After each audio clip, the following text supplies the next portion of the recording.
This episode is brought to you by Elevate OS, the only all-in-one community operating system. Elevate OS transforms property management, combining resident engagement, reservations, rent payments, maintenance, and concierge services into a single super app. It also uniquely integrates access control, intercoms, package lockers, and thermostats, eliminating app fatigue and redefining modern apartment living. Visit elevateos.com/MMN for a free demo and see how they can help you level up your operations. Welcome to another episode of the Multifamily Collective. Today I wanted to talk about big data integration as it relates to insurance and underwriting, whether it be car insurance, home insurance, or any other kind of insurance that you might procure or set in place for yourself to protect your valuables and or yourself, frankly. But think about this. The Internet of Things and devices being on board or integrated or implemented or embedded in everything that we do, you're subject to data collection from your social media accounts, whether it's IG, TikTok, Facebook, LinkedIn, etc. So any of the behavior that you have put out there into the public sphere is now accessible by insurance companies, potentially.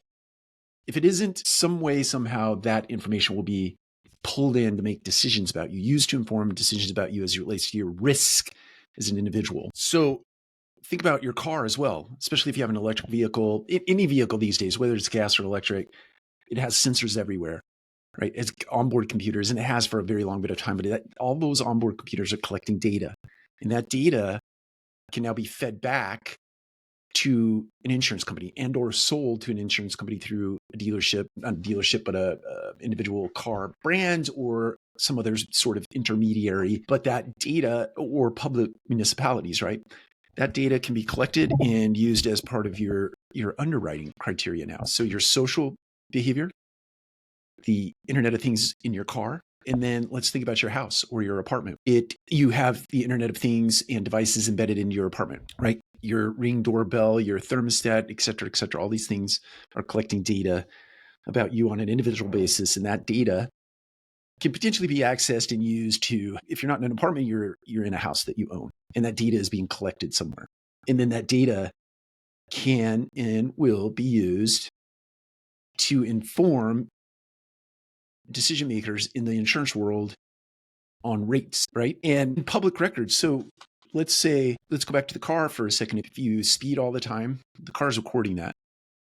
If you come to very hard stops, if you run red lights, if you run yellow lights, if you are arrested or ticketed for anything, any sort of infraction out in the marketplace, all of that data is now collected. And let's just kind of say simply, it's put into an algorithm that drives an underwriting score for you or an underwriting methodology for you and your rates. And look, even if this is opt out, right? If you say, look, I'm not comfortable with my car collecting all of my data. I'm not comfortable with you securing my social behavior, banking, any of it, right? I'm not comfortable.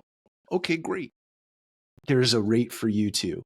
And because you're opting out of all these things, your rate is probably 3x the rate you would get if you opted into all of these things. And by the way, if all of these things in combination create a better deal for you, you could be paying 10x or 12x the rate. So when you opt out, in my head, there's probably going to be a penalty for that. So anyway, all that to say this, think about that in the insurance world. My imagination tells me is companies in real estate are collecting data, whether it be in best of breed PropTech or rent tech or any tech for that matter, property management system. All these things are collecting data on a daily basis. And my imagination tells me that all of this data, this big data and this integration of data is going to come together in a way that's going to inform decision-making processes. And those decision-making processes are going to impact talent and team and culture in an organization. And it's definitely going to impact the consumer base in some way, shape, or form. Right now, in housing, we are blessed with fair housing governance and guidance, and that's great. I think it'll make some of these things a little less applicable to us, but still not completely immune from it. And so you've got your team members, your consumers, and certainly your vendor partners are going to be impacted by this. So whoever's collecting the data, we're going to use this data to inform our decision-making process. In some cases, we'll be adverse to each other.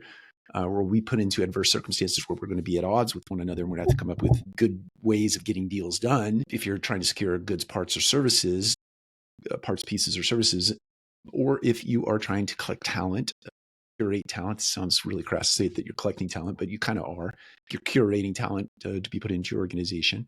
All of these things that I just talked about in the insurance space could be in some way, shape, or form applied to the algorithm that a property manager owner or a property management company would use to inform themselves, make decisions about their ecosystem.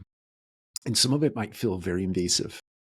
Some of it might, because it's public data. We've been feeding Facebook for 15 years, right? We've been feeding Instagram for 10, 12 years. We've been feeding TikTok for 6 years, plus minus. All these things are plus minus, but we've been feeding a lot of data out there into the ecosystem. Open banking is becoming a real thing in the United States of America. People have been adverse to open banking in the United States of America, but in Europe, it's been in place for some bit of time and people are very comfortable with it. But here, I don't know. But open banking gives one access or a purview into your behaviors financially. Like, what do you spend your money on thematically? And that is baked into an algorithm in terms of that could be applied to qualification criteria. And it is today. And it'll probably get more nuanced as we go along. But all of these things, it's interesting. All of this stuff is going to impact especially as you put ML against it, machine learning against it, you put NLP against it, you put all these things against it to assist you in creating informed decisions. It's going to get more and more powerful and more automated and less room for the human to participate in it. So anyway, all that being said, it's going to be an interesting 18 to 24 months to come. So take care. We'll talk to you again soon.